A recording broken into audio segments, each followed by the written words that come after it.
Hi friends!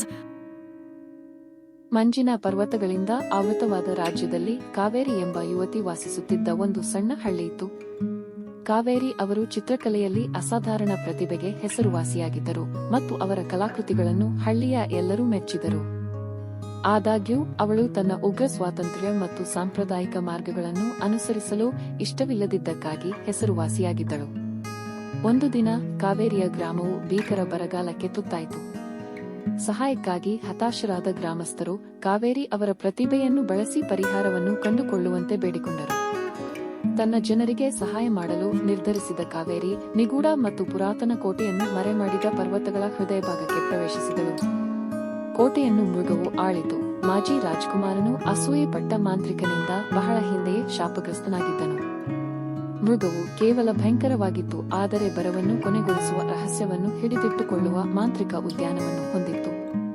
Kaveri ತನ್ನ ಭಯದ ಹೊರತಾಗಿಯೂ ಕೋಟೆಯನ್ನು ಪ್ರವೇಶಿಸುವಲ್ಲಿ ಯಶಸ್ವಿಯಾದಳು ಮತ್ತು ಮೃಗವು ಕೇವಲ ದೈತ್ಯಾಕಾರದಲ್ಲ, ಆದರೆ ಒಂದು ರೀತಿಯ ಆತ್ಮದೊಂದಿಗೆ ದುರಂತ ವ್ಯಕ್ತಿ ಎಂದು ಕಂಡುಹಿಡಿದಳು. ತನ್ನ ನೋಟವನ್ನು ಮೀರಿ ನೋಡುವ ಮತ್ತು ತನ್ನ ನೋವನ್ನು ಅರ್ಥಮಾಡಿಕೊಳ್ಳುವ ಯಾರಿಗಾದರೂ ಅವನು ಕಾಯುತ್ತಿದ್ದನು.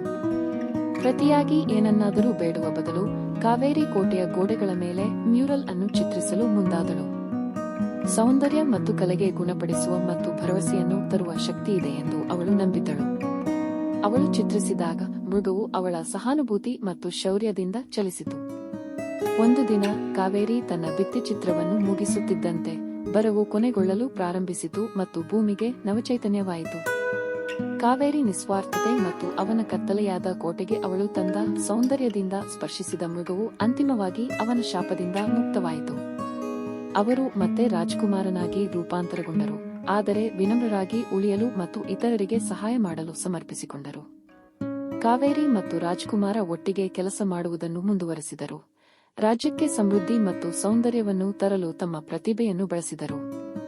ಅವರು ಒಬ್ಬರಿಗೊಬ್ಬರು ಆಳವಾದ ಸ್ನೇಹ ಮತ್ತು ಗೌರವವನ್ನು ಬೆಸೆದರು.